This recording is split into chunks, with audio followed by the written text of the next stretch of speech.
The off season is here, which means free agency is kind of almost here. And the Pacers have 5 free agents this summer: Oshae Brissett, James Johnson, George Hill, Kendall Brown, and Gabe York. What did they all say about their upcoming summer and free agency at exit interviews? We'll play the audio and talk about it all today on the Locked On Pacers podcast. You are Locked On Pacers, your daily Indiana Pacers podcast, part of the Locked On Podcast Network, your team every day.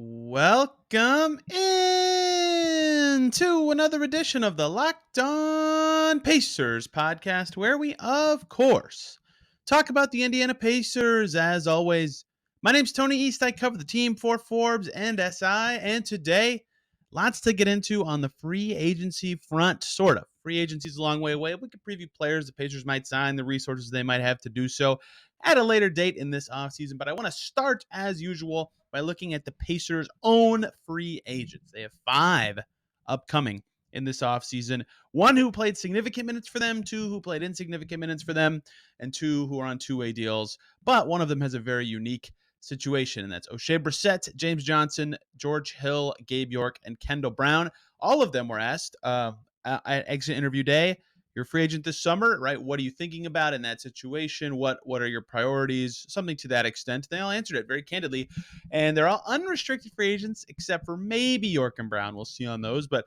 I wanted to play the audio so you guys can hear what they say, have a good perspective on what's coming for these guys, discuss what I think could be the interesting parts of the negotiations with those players, and ultimately determine if I think they will or won't be back with the Pacers next year. This is a fun episode to make, but it also takes a while, so I hope you guys enjoy it. Lots of fun and interesting tidbits, hearing straight from the players at their exit interview day. And we'll start with the big one, Oshae Brissett, who quietly, again, has played the most games of anyone on the Pacers over the last 2 seasons combined at almost 130, played over 1,000 minutes this season, quietly an important part of their team, despite being in and out of the rotation, but he is an unrestricted free agent this summer, meaning he can sign with any team he chooses. What did he have to say about his upcoming free agency? Here is what Oshae Brissett said at his exit interview. No, I mean, I haven't really had much talks, with my agent. I kind of just wanted to finish the season, strong, finish however we were going to finish. But I feel like now I'm going to, start getting on calls and, my agent, feel like what's going on. But, Indiana's been home the past 3 years. Without them, it's been a lot tougher to get into the league, going through the Mad Ants and stuff like that. So being back here would definitely be a dream. Like I said, to start, I can see the way that, the team's going.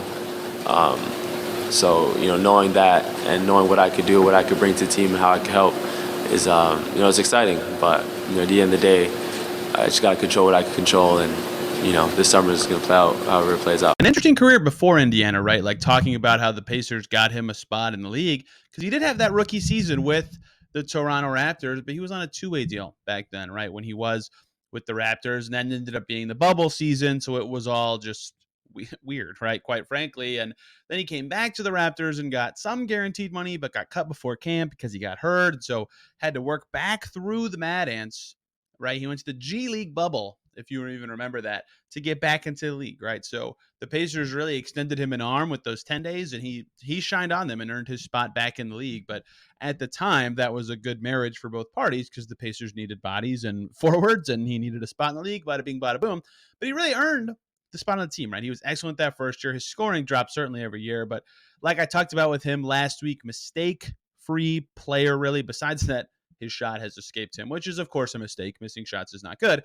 But in general, doesn't turn the ball over, is heady and smart on defense, is effective on the glass, like does some stuff well that makes him a valuable player. And there's a reason the Pacers kept him around for all these years. Now, he is an unrestricted free agent. He can sign wherever he wants. But some important context, right? He's been with this team for almost his whole career. He's close with Tyrese Halliburton, which is obviously important. And I think a critical part for him is 2 things. 1, he fits the Pacers style pretty well, right? He's athletic and speedy and can fly up and down the court. But again, he doesn't really finish at the rim. He can't make his threes, right? He's essentially a defensive utility man at this point with some rebounding in there. And he's a good cutter. Like, he's resourceful on offense, I would say. But if it doesn't lead to finishing plays, he's got to be a connector type. He's not that great of a passer. Like, he's a good player. Certainly, I think he fits really well with the Pacers. If they brought him back, I think it would make sense. But there are reasons not to at the same time, right? There's a reason he's the 9th, 10th, 11th, whatever guy in the Pacers rotation. So it's going to be interesting to see what he prioritizes this summer and how the Pacers think about him. Now, the trouble with every single player we're going to talk about today, it has nothing to do with their abilities, but it just has to do with the Pacers situation. And like I've said on the show before, and we'll continue to say for the next 3 months, basically, the Pacers have 3 available roster spots this summer. Brissett's cleared being one of them. Same with Johnson and Hills. And none of Brissett, Johnson, and Hill are eligible for two-ways, right? So that's a little tough for them. Meanwhile, the Pacers have 5 draft picks and a ton of cap space, right? That does not suggest that it's going to be easy for them to re-sign any of the guys that they have that are free agents, because then they'd have to either trade a bunch of picks or trade a lot of players or just consolidate in some sort of way, right? Kevin Pritchard said at his presser, when I kind of asked him about the math of all of that, right, their offseason, he said it's going to be nuts. It's going to be nuts. And it is. And that doesn't mean bad or good things. It just means it's going to be crazy. But I would say that makes it a little tricky with these returning players for the Pacers, because for them to return, not only do the Pacers have to want them back, they have to want them back bad enough to also make a deal elsewhere. And when you're trading someone away that you've invested at least some time into before, or a draft pick that you've made decisions because you had that asset with your team before, right? It's a little different than just an in a vacuum kind of deal. So this isn't to say that Brissett won't be back, but I would understand if the Pacers saying, look, we don't have a lot of roster spots. We have all these picks. It's hard for us to open a spot for you, even if they do want him back on the team. That said, think of all the stuff the Pacers have been talking about this week between exit interviews and Rick Carlisle and Kevin Pritchard speaking. It's been, they need those hybrid 4 types. They need defensive players. They love the vibe and culture of this team. All that stuff that is, of course, important as they build forward. Well, Oshae Brissett sort of fits all that, right? He's a very, very good off-court presence for this group, has been for years. And he transitioned from the last era of the Pacers to the current era of the Pacers, so he understands the difference between the two groups, but also as a 24-year-old, right? Still young in this league and emerging, turns 25 in June, but still, again, on the Pacers timeline age-wise, and something Jordan Wara talked about is this Pacers team, like, because they're all the same ages, they have a lot of similar interests, and that helps them get along. Brissett's a part of that, and like I said, fits on the court as well, can defend, is a 4, like, checks, in theory, a lot of the boxes where, the Pacers would, in theory, again, want to pursue someone like that to join their team, right? So I think there's good arguments either way on Oshae Brissett in terms of the Pacers deciding to bring him back or deciding to let him go. They have full bird rights, so in theory, they can, again, give him any offer they want. They can beat any other team's offer. Again, he's an unrestricted free agent. He could choose to pursue whatever he wants in terms of dollars or playing time or city or whatever. But the Pacers, again, have the ability to retain him if they want to. There's no hurdles besides the roster spot part. And so that's where, if I was making a prediction, I would say I don't think Oshae Brissett would be back next season. And that is not based on anything he's done incorrectly or that he wouldn't be a good fit. In fact, I think he's done a lot correctly and would be a good fit with this team. I've been higher on him than the Pacers really have for the last couple of years. But for him, he could probably get more opportunity elsewhere, and the money probably won't be too much different.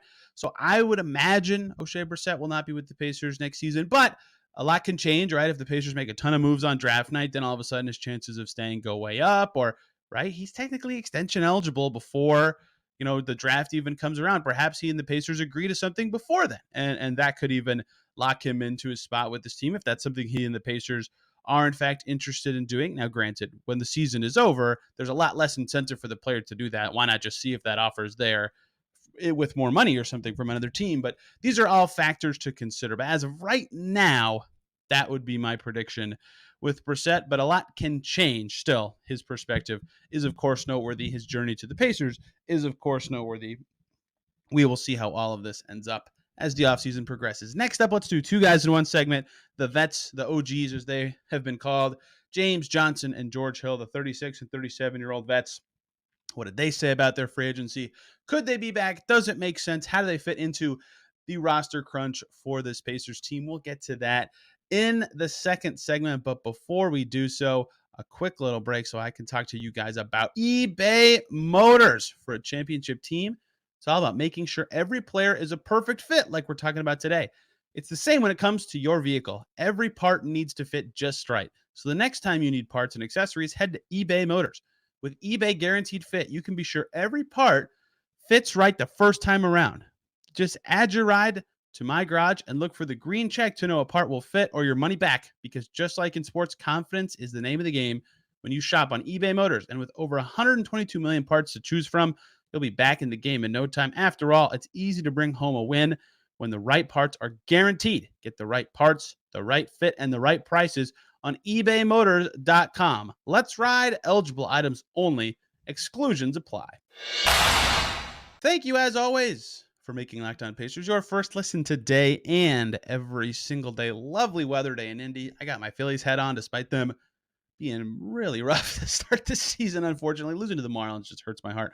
But for your second listen today on Locked On Pacers, hop on over to Locked On Pelicans. I'll go with the Pelicans first. Jake Madison with the post-mortem on the death of the Pelicans. What a game. Shai Gilgeous-Alexander, Josh Giddey were awesome. As the Thunder, the spunky Thunder, check out Locked On Thunder too, move on in the play-in tournament. Lots to get to with those two teams. Fascinating play-in tournament day. Both 10 seeds winning on Wednesday night. Gosh, I've really been loving the play-in this year. Let's talk about the veterans, the old guys on the Pacers, if you will. They didn't play much, right? That's not a secret, right? 12 players on the Pacers played over basically 600 or more minutes this season. Then Terry Taylor and Goga Bitadze played between 200 and 250. Everybody else was at 100 or fewer, except for two players, George Hill and James Johnson, who just sort of squeezed out 160 minutes this season. And they were on the team for a while, but their roles were inconsequential on the court, right? Most of what these guys were tasked with doing was being a locker room presences, which is still going to be important next season. The question is, are both needed? Is just one needed? Are neither needed? Is it a different vet? What kind of fit makes sense for these guys? I have a little bit of a story up on James Johnson and how he talked about his veteran shift on SI. So we'll start with him. James Johnson, what did he have to say about his upcoming free agency this summer? I'm just enjoying this first day off of the off season, and I'm excited to go back and hang out with my sons and just give them all of me for a little bit until that strenuous training starts again. Clearly, the Pacers valued James Johnson this season.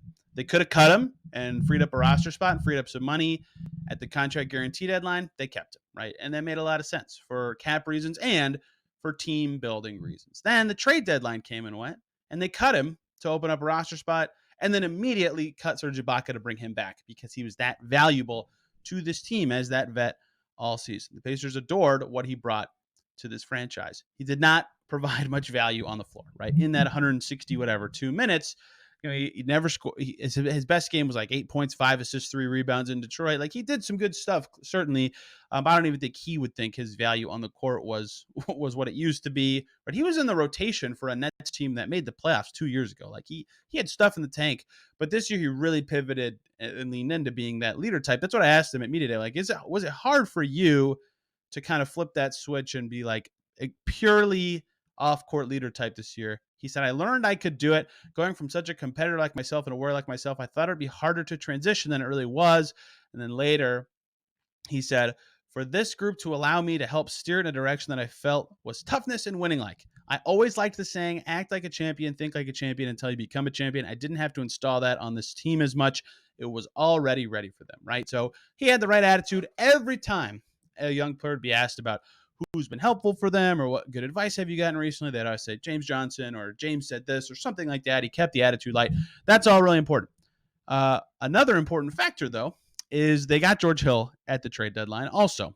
And George Hill also did a lot of that stuff and got similar praise from a lot of the Pacers down the stretch of the season. I'm going to lump these two together because I think a lot of the consideration for their free agency is similar. So here's what George Hill had to say about his upcoming free agency. I mean, I would love the opportunity. Like I said, I would love to be kind of like a Udonis, but play if possible or whatever. I can still play a little bit.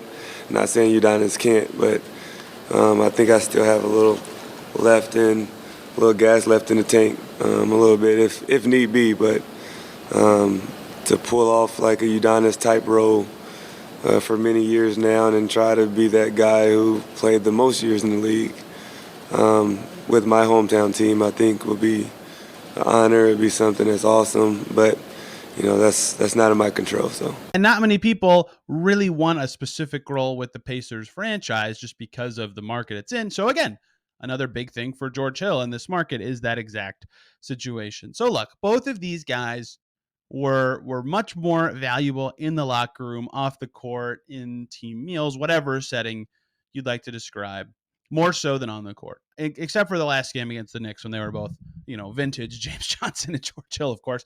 But either way, you get the gist that there were two of them. Now, they've both talked about Udonis Haslem throughout the season. James Johnson talked about Haslem both because he played with him in Miami, but that was also part of why he was talking about Haslem, because he learned from Haslem about some of his leadership qualities. And he had a Haslem-like role for a while. And George Hill also had a Haslem-like role and discussed being the Pacers' Udonis Haslem.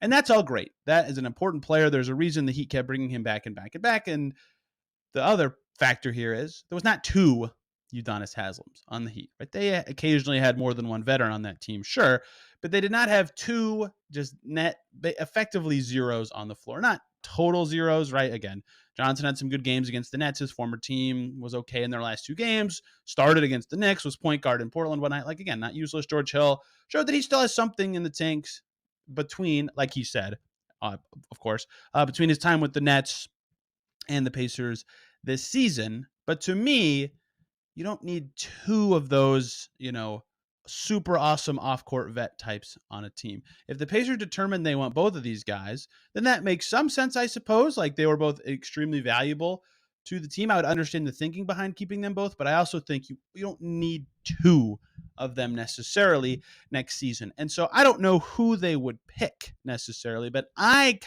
this is just a guess. This is not, I haven't talked to him about this. This is not source, but my prediction would be that only one of the two gets brought back in that role, in that, supercharged vet, key locker room guy, been there, done that, right? They've both been to the conference finals before.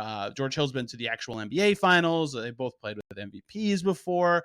For James Johnson, it was Derrick Rose. For George Hill, it was Giannis and LeBron. Like, they both have awesome careers to be that kind of vet, but only one of them, I think, is two would be great. If you can fill two spots with that, do it. But one seems more likely for a Pacers team already in a roster spot crunch, right? They're going to need to find a way to open spots, and only keeping one of those two guys and having your one Haslem makes sense. Now, which one do you pick? I don't know. I don't know all the details of their off the court works for this Pacers team, for lack of a better term.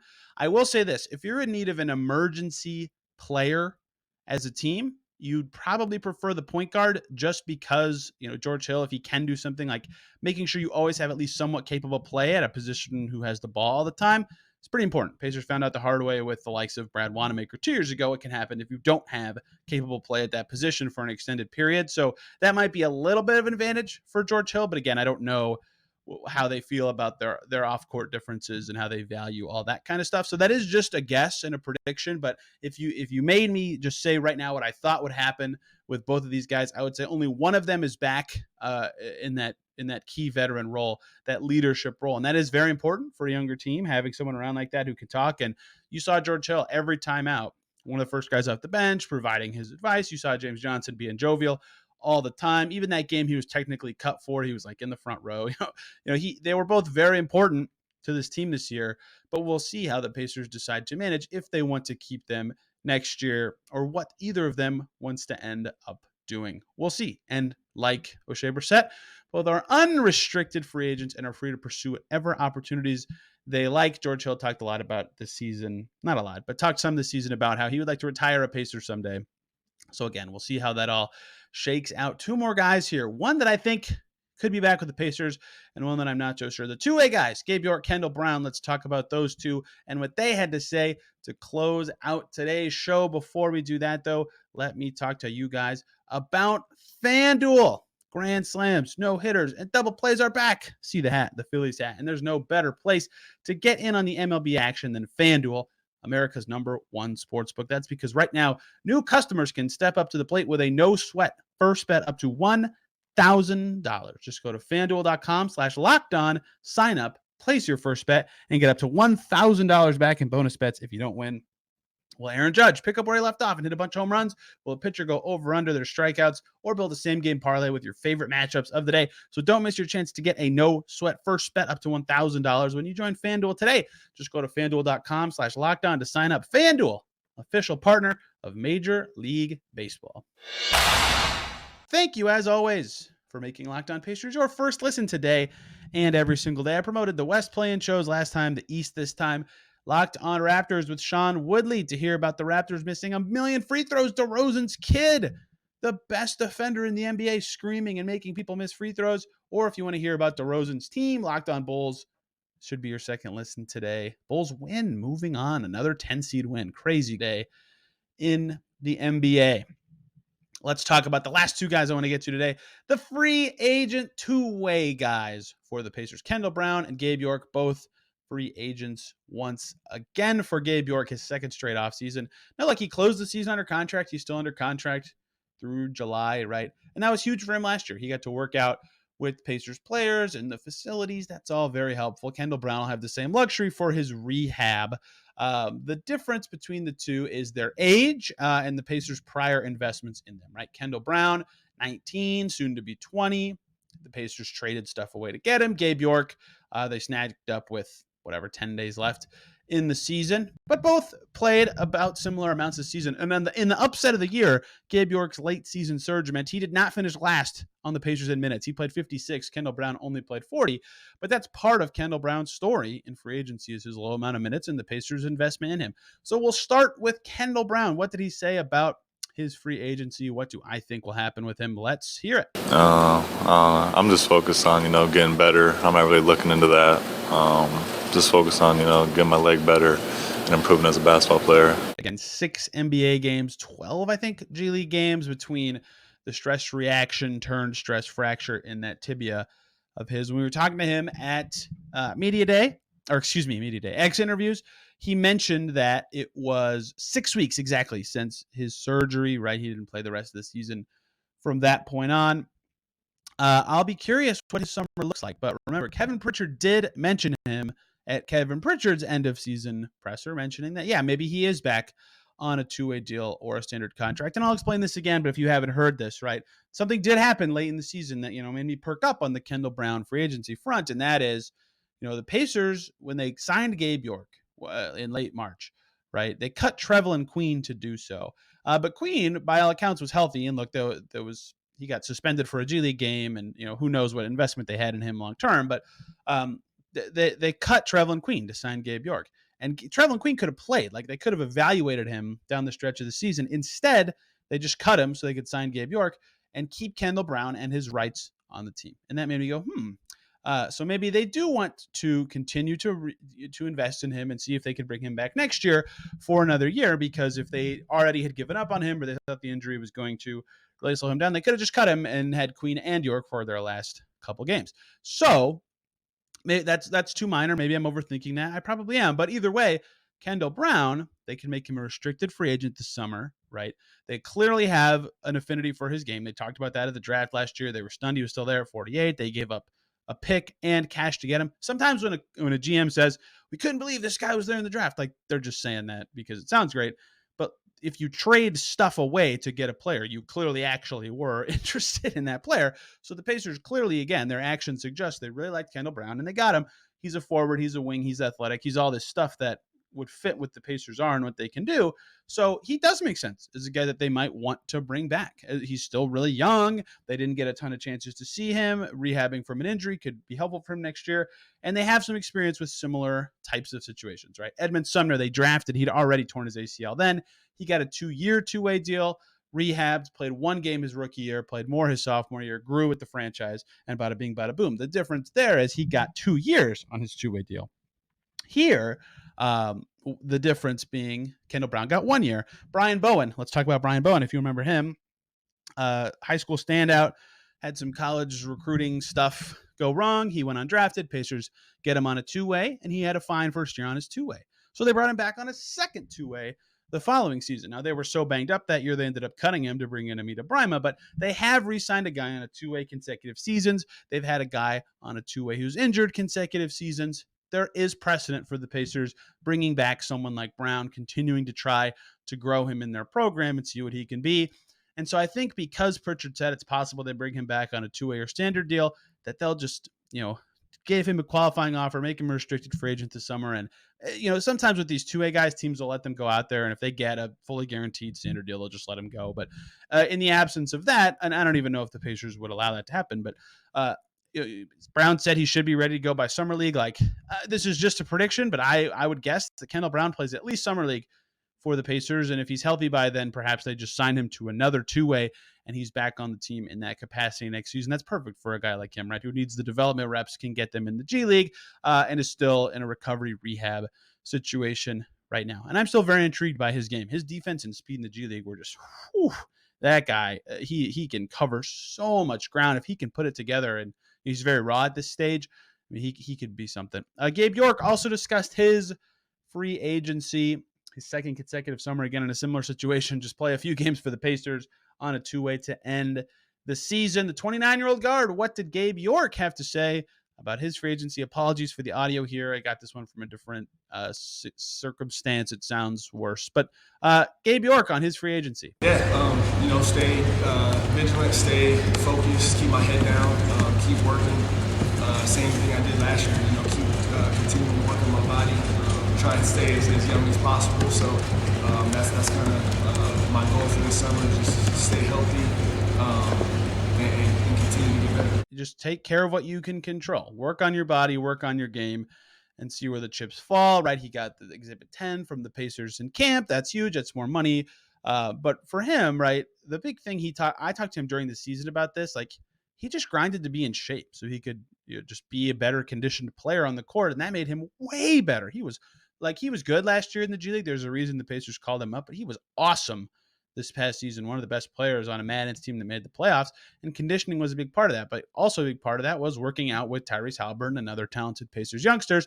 He will have those opportunities once again, right? Presumably this summer. So if he continues to work on the right things, I think that will help him get better as a player. Stuff clicked for him really late in the G League and the pro level. He's 29 now and is way more mature and focused on the right things to grow and be in the league. And he's gotten 2 chances at it now.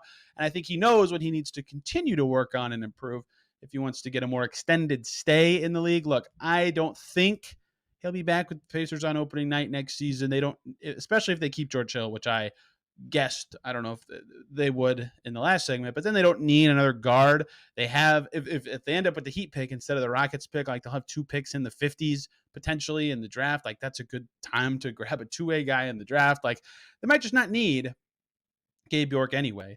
But maybe you try to keep him in. They still have his G League rights. See if he can be that dude again, work his way up and help them again, because he has for 2 straight seasons. He fits the team well. They love his attitude.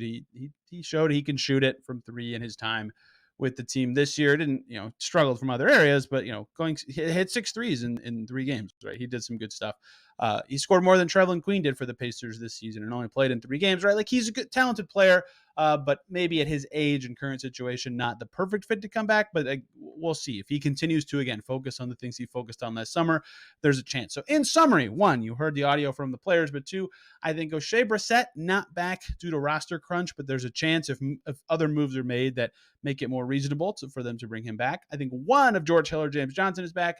I would predict Kendall Brown back, Gabe York not. So of the 5 free agents, 2, my predictions right now, this is early, before any moves happen or before we know the spot of any draft picks, would be 2 returners and 3 departures with the Pacer slots. But we'll see.